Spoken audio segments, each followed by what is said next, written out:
The siren wailed like a banshee in the Texas heat. Red and blue lights flashing in my rearview mirror as I gripped the steering wheel, my heart pounding like it was trying to escape my chest. I pulled over on the cracked asphalt of Highway 35, dust kicking up around my beat-up Ford pickup, wondering what the hell I'd done wrong. Maybe a busted taillight or speeding through my fog of tears. Then she stepped out, tall and commanding in her crisp uniform, her badge glinting under the relentless sun, and when she leaned into my window, her voice cut through the chaos. "Ma'am, you're driving like a woman running from her own life. Want to tell me why before I write this ticket?" I froze, staring at her name tag. Officer Catherine Reyes. Her eyes, a piercing hazel that seemed to see right through my facade, held no judgment, just a quiet concern that unraveled something deep inside me. I'd been fleeing Dallas for Austin, escaping the wreckage of a failed engagement to a man who never really knew me. My suitcase crammed with regrets and a half-empty bottle of cheap whiskey hidden under the seat. I just need to get away," I stammered, my voice cracking like the dry earth around us. Catherine tilted her head, her dark hair escaping from under her hat in soft waves. And she didn't reach for her ticket book. Instead, she said, "Sometimes running lands you exactly where you need to be. Pull into that diner up ahead, let's talk. Off the record." It was insane, but I followed her, the gravel crunching under my tires as we parked at Joe's roadside diner. A neon sign flickering open like a beacon in my storm. Inside, the air smelled of greasy burgers and fresh coffee, truckers laughing at the counter while Patsy Cline crooned from the jukebox. We slid into a booth and Catherine ordered 2 black coffees without asking, her presence filling the space like she owned it. "I'm Alexa," I finally said, wiping my eyes with a napkin. "Alexa Thompson. And yeah, I'm running. From a wedding that was never mine. From a life that feels like a lie." She nodded, stirring her coffee slowly. "I've seen that look before. On myself, actually. Grew up in a small Texas town where being different meant hiding or leaving. Joined the force to prove something to myself mostly. But secrets eat you alive, don't they?" Her words hit like a freight train, echoing my own buried truths. I'd always known I wasn't straight, but societal expectations in conservative Dallas had pushed me into that engagement with Mark, a nice guy who deserved better than my half-hearted affection. As we talked, the sun dipped lower, casting golden hues through the diner's windows. Catherine shared stories of midnight shifts, chasing speeders and dreams alike, her laughter warm and genuine. She was 32, divorced from a high school sweetheart who'd never understood her independent streak, as she called it. I was 28, a graphic designer who'd lost her spark in a cubicle job. By the time we finished our 3rd cup, the tension between us crackled like static electricity, subtle glances, accidental brushes of hands. "Listen, Alexa," she said as we walked back to our vehicles, the stars beginning to prick the twilight sky. "If you're heading to Austin, there's a motel just south of here. Safe place. And here's my card if you need anything." Her fingers lingered on mine as she handed it over, a spark jumping between us. I drove away that night, her words echoing. Changed the path of my life. Little did I know that pullover was the start of something beautiful and devastating. The next morning, I woke in the dingy motel room, her card clutched in my hand. I texted her, "Coffee again? My treat this time." Her reply came instantly. "Deal. Meet at the park in Waco, neutral ground." Waco was halfway, a compromise that felt symbolic. We met under sprawling oaks, the Brazos River murmuring nearby, and what started as casual chat evolved into hours of shared vulnerabilities.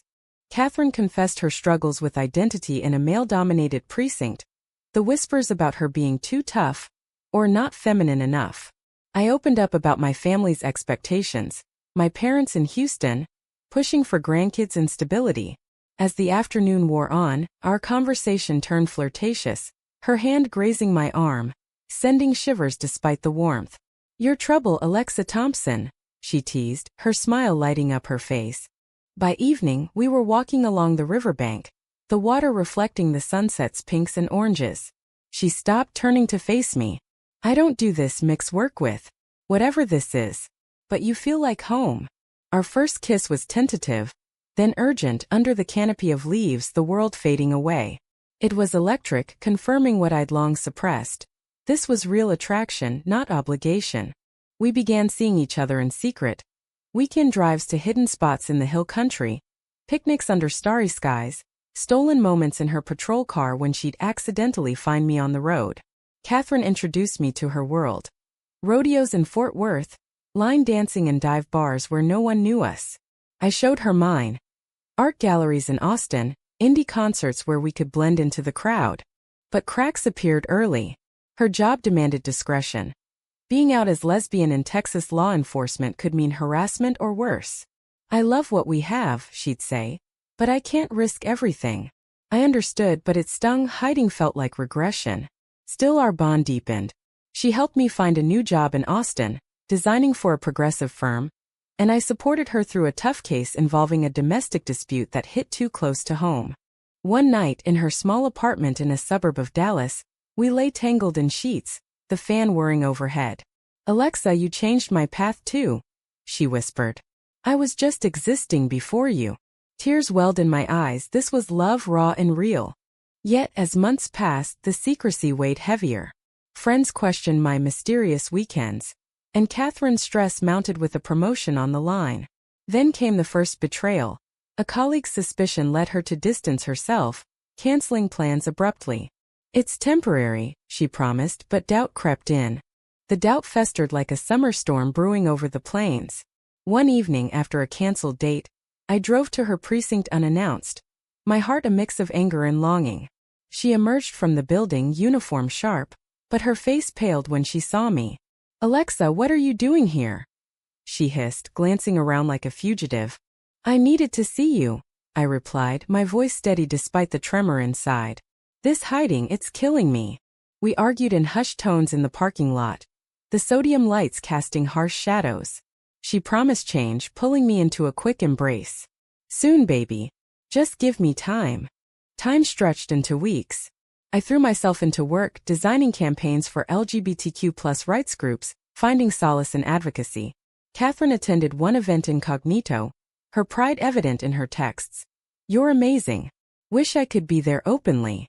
It fueled hope, but reality intruded. Enter Sarah, Catherine's ex-wife, petite, fiery, and still entangled in their shared history. They had a dog, joint friends, unresolved baggage. One day I overheard a phone call. Catherine laughing with Sarah about old times. Jealousy gnawed at me, irrational yet potent.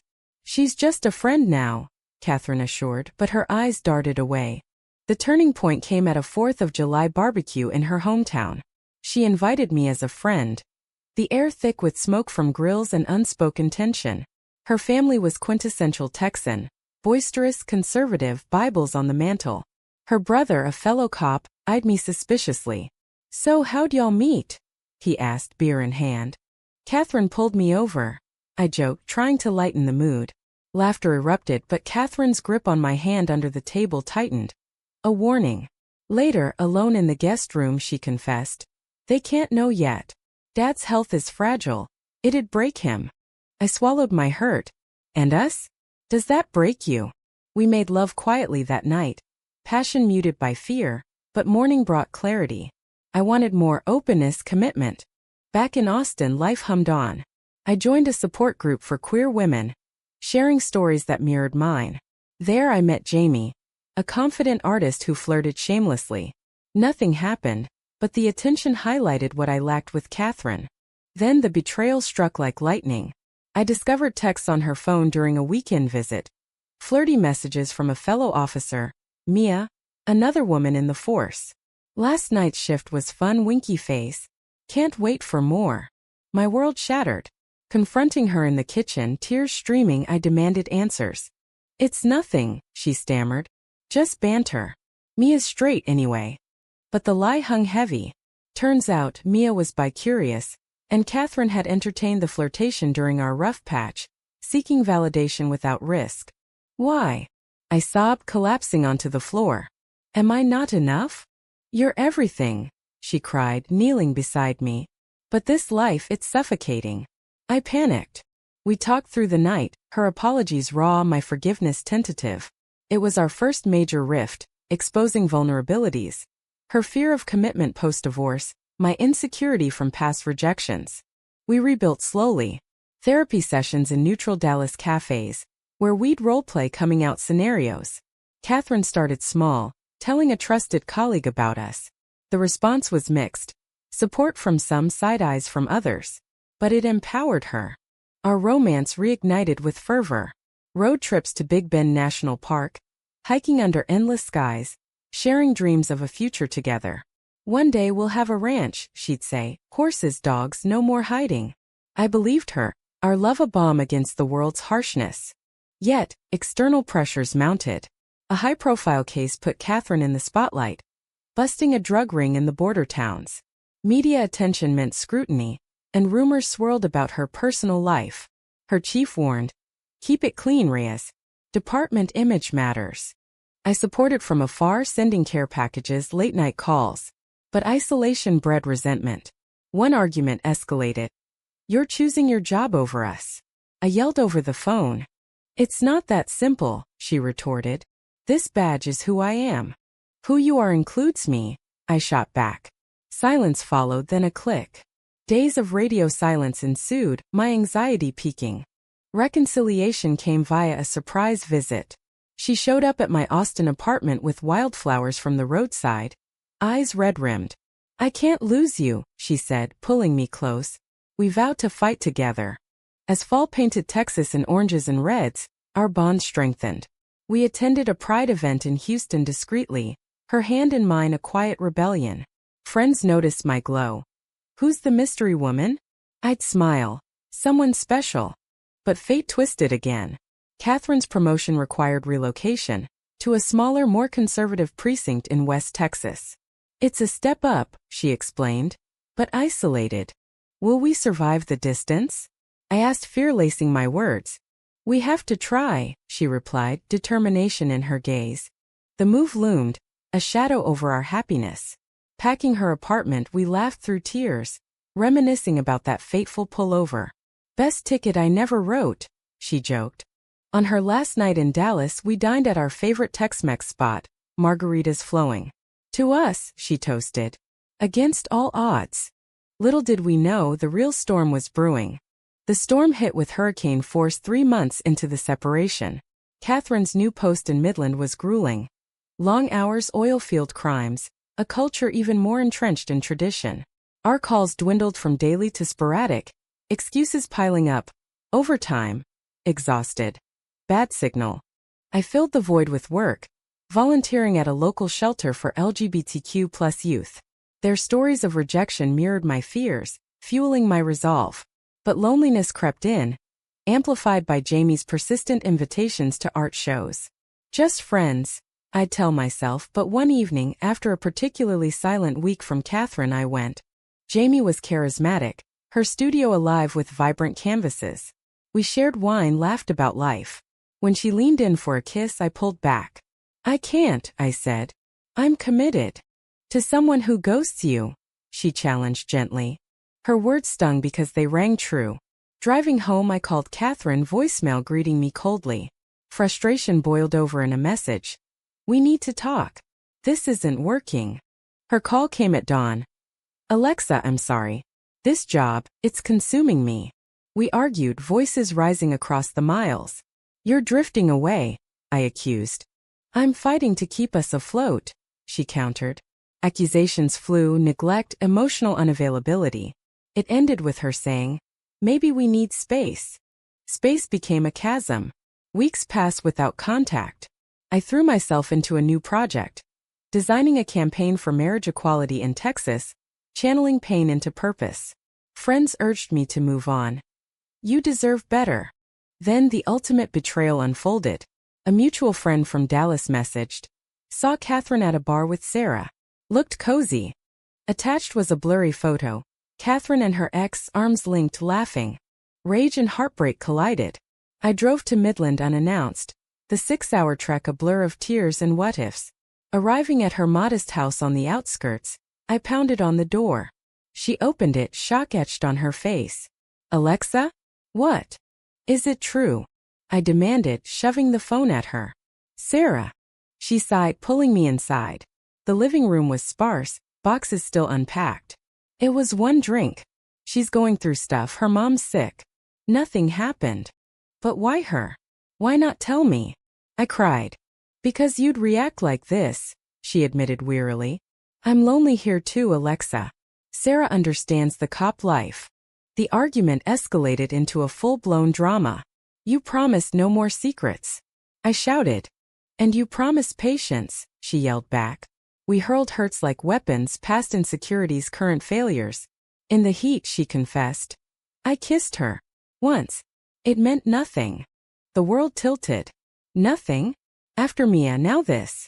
Betrayal sliced deep, trust fracturing. She begged forgiveness, tears streaming. I was weak. I love you, only you. But damage was done. I stormed out, driving back to Austin in a daze, the flatlands mocking my isolation. Days blurred into grief. I blocked her number, focused on healing. The support group became my lifeline. Stories of resilience inspired me. I even dated Jamie briefly, but it felt hollow, rebound, not real. Catherine didn't give up. Letters arrived. Handwritten, poignant. That pullover changed everything. Don't let this end us. Flowers, voicemails through friends. Her persistence chipped at my walls. The high trio came at a conference in San Antonio. I was speaking on queer visibility in media. She showed up front row, eyes locked on mine. After, in the lobby, she approached. Alexa, please. We found a quiet corner. The Riverwalk's lights twinkling outside. Why? I asked, voice breaking. I was scared, she admitted. Of losing my identity and the force of failing you. Sarah was safe, familiar. But you're my future. Tears flowed as we dissected the pain. Betrayal hurts, I said. How do I trust again? By giving me a chance to prove it, she replied. She revealed she'd come out to her chief, requesting a transfer back east. For us. Hope flickered but caution reigned. Slowly, I said. We parted with a hug, charged with possibility. Reconnection was tentative. Coffee dates in neutral cities, long talks rebuilding bridges. Catherine shared her therapy journey, addressing commitment fears. I opened up about my insecurities. As winter blanketed Texas in rare frost, our love thawed. We spent Christmas in a cabin in the piney woods, fire crackling, sharing dreams anew. No more hiding, she vowed. But life tested us again. Her transfer was denied, budget cuts. Stay or quit, she pondered. Follow your heart, I encouraged. She chose compromise. Applying for a position in Austin's PD, closer to me. The wait was agonizing, filled with emotional highs and lows. One night, stargazing on her roof, she proposed informally. Marry me someday? Yes, I whispered, our kiss sealing the pact. Yet shadows lingered. Rumors from her old precinct reached me, colleagues calling her soft for coming out. Harassment followed. Anonymous notes, cold shoulders. It culminated in a confrontation. A fellow officer cornered her. You're a disgrace. She stood firm, reporting it, igniting a department investigation. I rushed to her side, our unity a shield. We're in this together, I said. The scandal made local news. Texas cop faces backlash after coming out. Support poured in from allies but hate mail too. We weathered it, our bond forged in fire. The backlash storm raged on, testing our resilience like a West Texas dust devil. Catherine's investigation dragged, her suspension looming. This could end my career, she confided one evening, her voice hollow over the phone. Then we'll build a new one, I replied, driving to Midland again. Arriving, I found her porch light on, a beacon in the dark. We held each other through the night, planning contingencies. Her as a private investigator, me freelancing to support us. Public opinion split. Progressive outlets praised her bravery. Conservative ones decried agenda pushing. Protests outside the precinct, signs waving. Protect our officers versus equality now. We stayed low. But anonymity shattered when a reporter outed our relationship. Hate escalated. Slashed tires on my truck, threatening calls. Fear gripped us, but it also united. They can't break us, Catherine said, her jaw set. Allies emerged, her brother, surprisingly supportive after a heart-to-heart. I was wrong, sis. Love is love. Her dad, frail but fierce, called, Proud of you, kiddo. The turning point. A hearing where Catherine testified, voice steady. I serve to protect all, regardless of who I love. The panel ruled in her favor. Reinstatement with sensitivity training for the department. Victory tasted sweet, but scars remained. She transferred to Austin successfully, a fresh start. We moved in together. A cozy bungalow in Hyde Park, walls painted in sunny yellows, symbolizing renewal. Life normalized. Mornings with coffee on the porch, evenings cooking Tex-Mex, weekends hiking Barton Springs. Our love deepened, laced with gratitude for survival. But drama lingered in subtleties. Old wounds resurfaced, trust issues from betrayals. One argument over a late night at work. "Are you hiding something?" "No," she insisted. "Paranoia will ruin us." Therapy helped unpacking layers. We learned communication, vulnerability. "You're my anchor," she'd say. Social circles expanded. Queer friends hosting barbecues, where we'd dance under string lights unapologetic. I designed pride floats. She volunteered at youth centers, mentoring kids like her younger self. A year post-move, we faced another trial, my parents' visit. They'd softened over time, but acceptance was tentative. Dinner was tense, questions about the lifestyle. Catherine charmed them with stories of heroism, her badge a bridge. By dessert, Mom hugged her. "You make Alexa happy. That's what matters." Tears flowed. Barriers crumbled. Our story inspired others. We spoke at events, sharing the pullover tale as a metaphor for unexpected turns. Life's highways lead to love if you're open, I'd say. Yet not all was idyllic. Catherine's PTSD from the job surfaced, nightmares of chases, losses. I'd hold her, whispering assurances. In turn, she supported my ambitions. A solo art show featuring pieces inspired by our journey. Abstracts of highways, sirens, embraces. Opening night, she beamed. "Your talent shines." As our second anniversary approached, that fateful pullover day, we planned a vow renewal symbolic in the diner where it began. Friends gathered, toasts raised. But fate intervened humanely. En route, a call. A teen runaway, queer and scared, pulled over by Catherine's colleague. She detoured, offering help, echoing our start. Later at the diner, we exchanged rings, simple bands engraved. Paths crossed. "I love you," she said, eyes misty. "And I you," I replied. Life post-anniversary flowed with purpose. We adopted a rescue dog named Siren, our family complete. Advocacy became our passion. Lobbying for LGBTQ+ protections in law enforcement. Challenges persisted. Societal shifts slow in Texas, but progress evident. Marriages legalized statewide, parades growing. Our love, once hidden, bloomed openly. A testament to resilience. Reflecting on that pullover, I marveled, one stop, infinite changes. Years unfolded like the endless Texas horizon. Our love a constant amid change. Siren grew old, her barks echoing memories of midnight walks. We upgraded to a ranch-style home outside Austin. Horses grazing in the paddock, fulfilling that long-ago dream. Catherine rose in ranks, becoming a trainer for diversity programs, her experiences shaping policy. I launched a nonprofit for queer artists, mentoring talents silenced by society. Conflicts arose, inevitable in any deep bond. A health scare. My routine check revealing a lump, benign but terrifying. Catherine never left my side, her strength my rock. "We're unbreakable," she affirmed.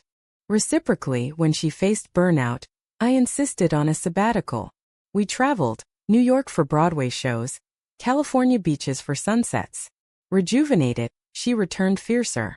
Betrayals of the past faded to lessons, trust solidified. No more Sarahs or MIAs, we'd learned fidelity's value. Community embraced us.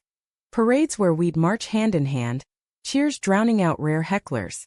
Our story featured in a documentary, Highway Hearts, inspiring viewers nationwide.